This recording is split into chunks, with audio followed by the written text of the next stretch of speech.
लकड़ी की चाबी से या लकड़ी के इस्तेमाल से लॉकअप खोलने के बाद नदी से एक एक कर निकलने का ये दो गंभीर एंगल आता है। मीडिया के जवाब से मालूम पड़ता है कि वे पत्थर चला रहे थे। पुलिस कहती है कि उनके पास देशी बंदूक थी, मगर एनकाउंटर में जो 3 सिपाही घायल हुए वो शार्प वेपन से घायल हुए। क्या पत्थर भी शार्प वेपन में गिना जाता है? कई लोग मारे गए 8 लोगों को आतंकवादी कह रहे हैं। ज्यादातर मीडिया, हमें पत्रकारिता में यही सिखाया गया है कि साबित होने से पहले तक आरोपी या कथित रूप से लिखना ठीक रहता है, मगर सब आतंकवादी कह रहे हैं। नेता, मंत्री, सारा अखबार, सारा चैनल, ज्यादातर, जबकि किसी को अभी तक सजा नहीं हुई है। अतीत में कई ऐसे मामले हुए हैं जिनमें आतंक के मामले में लोग 10 से लेकर 22 साल, 25 साल तक बंद रहे। उन्हें आतंकवादी ही कहा जाता रहा, मगर उनके खिलाफ कोई सबूत नहीं मिला और वो बाइज्जत सुप्रीम कोर्ट तक से बरी हुए। आतंक के आरोप में तमाम अदालतों से बरी हुए 24 ऐसे लोगों की कहानी संकलित कर जामिया टीचर्स सॉलिडेरिटी एसोसिएशन ने एक किताब प्रकाशित की है। किताब का नाम है फ्रेम्ड, डैम्ड, एक्विटेड। इस किताब में बरी हुए हर केस के पीछे मीडिया की क्लिपिंग भी है, जिसमें आप देख सकते हैं कि गिरफ्तारी के वक्त मीडिया कैसे सबको आतंकवादी कहने लगता है।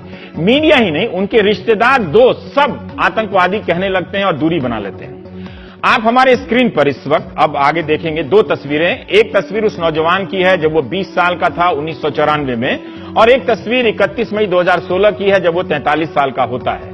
इन 2 तस्वीरों के बीच इस शख्स की जिंदगी के 8150 दिन जेल में गुजरते हैं। 23 साल जेल में गुजरने के बाद एक दिन सुप्रीम कोर्ट से आदेश आता है कि जिन बयानों के आधार पर निसार को आजीवन कारावास की सजा दी गई वो सबूत के तौर पर पर्याप्त नहीं है, बाइज्जत बरी किया जाता है। जेल से बाहर आकर निसार को लगा कि अब वो सिर्फ एक जिंदा लाश की तरह बचा हुआ है। 23 साल तक बगैर किसी गुनाह के जेल में रहने के बाद जब घर आया तो अब्बा इस दुनिया से जा चुके थे। अपनी अम्मी से लिपटा तो रो पड़ा, शायद बहुत ही रोया पड़ा होगा। ये चर्चा और इंटरव्यू आपने प्राइम टाइम में देखा होगा। कई राज्यों की पुलिस ने निसार को भी कई बम धमाकों में आरोपी बनाकर 23 साल तक जेल में रखा, मगर सुप्रीम कोर्ट ने उनके सबूतों को सिर्फ इकबालिया बयान के आधार पर उसे इतने सारे बम धमाकों में आरोपी बनाया जाता रहा। अब आप दर्शक तय करें।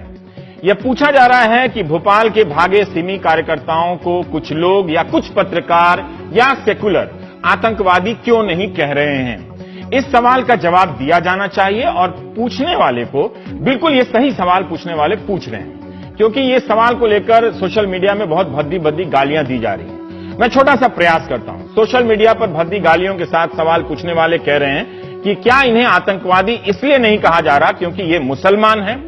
अव्वल तो ज्यादातर चैनल और अखबार आतंकवादी ही लिख रहे हैं, इसलिए ये शिकायत अब वाजिब नहीं है। शिकायत ये होनी चाहिए कि क्यों आतंकवादी लिख रहे हैं, पर खैर ये दूसरी बात है।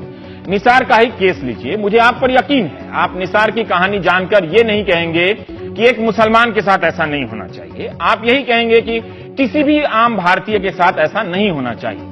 तो भोपाल मामले में जिन्हें आरोपी कहा जा रहा है उन्हें आतंकी कहने की जिद क्यों है? हाँ, वो आतंक के आरोप में बंद जरूर है और एक सिपाही की हत्या करने का भी आरोप उन पर लग गया। एक केंद्रीय मंत्री ने भी इशारे में धर्म के कारण इनसे सहानुभूति की बात की है।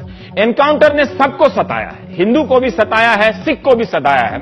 अभी अप्रैल में पीलीभीत में 10 सिखों को 25 साल पहले आतंकवादी बताकर हत्या कर दी गई। अब 47 पुलिसकर्मियों को सजा हुई है उस मामले में। आदिवासियों को भी और न जाने किस किस को एनकाउंटर का सबब सितम सहना पड़ा है। हाल ही में इंडियन एक्सप्रेस में एक खबर छपी थी, लखनऊ से मनीष साहू की यह स्टोरी थी। तस्वीर में आईएएस अधिकारी किंजल आप देख रहे हैं, जो स्टोरी लिखे जाने के वक्त उस वक्त बहराइच की डीएम थी। किंजल के पिता केपी सिंह यूपी पुलिस में डीएसपी थे। जब वो 5 साल की थी किंजल, तब उसके पिता को पुलिस के ही लोगों ने एनकाउंटर कर दिया। एनकाउंटर साबित करने के लिए केपी सिंह के साथ साथ गांव के 12 और लोगों को निकाल लाए और मार दिया। 31 साल तक इस बेटी ने यह मुकदमा लड़ा है बचपन से। इस बीच वो आईएएस अफसर बन जाती है, मगर बाप अधिकारियों की संगत में एनकाउंटर में मारा गया, कैसे बर्दाश्त कर सकती थी। 31 साल बाद कहानी यह निकली कि केपी सिंह खुद 2 अपराधियों को पकड़ने गए थे, लेकिन पीछे खड़े सब इंस्पेक्टर आरबी सरोज ने उनकी छाती में गोली उतार दी। इंस्पेक्टर सरोज को आजीवन कैद की सजा हुई। 12 पुलिस कैदियों को, अधिकारियों को सजा हुई।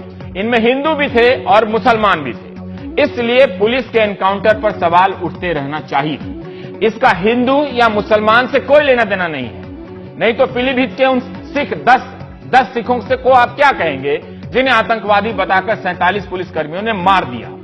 इसका मतलब यह नहीं कि भोपाल जेल से भागने वाले अपराधी निर्दोष हैं। जब तक आरोप साबित नहीं होता तब तक वे निर्दोष भी नहीं हैं। लेकिन एनकाउंटर पर सवाल क्यों नहीं किया जा सकता है?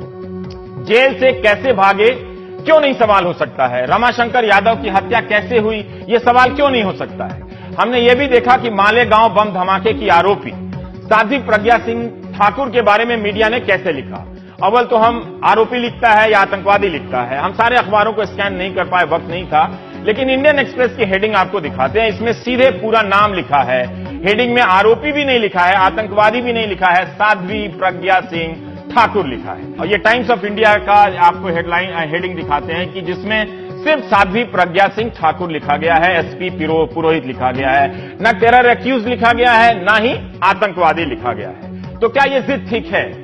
बेहतर है अगर आपको यह सवाल ठीक लगता है कि इन्हें आतंकवादी ही कहा जाना चाहिए, तो आप, सरकार और अदालत ये तीनों मिलकर तय कर लें कि अब से पुलिस जिसे भी पकड़ लेगी वो चोर, डाकू, हत्यारा, बलात्कारी, आतंकवादी अंत तक कहलाएगा। आरोपी या कथित रूप से आरोपी नहीं लिखा जाएगा। सबके लिए नियम बन जाए तो सबको मुक्ति मिल जाए। मुझे इस वक्त तक, जब तक ये नियम नहीं बनता, आरोपी लिखने में कोई दिक्कत नहीं है। शायद नासिर या आईएएस अफसर किंजल को भी दिक्कत नहीं होगी, किंजल के पिता तो हिंदू हैं।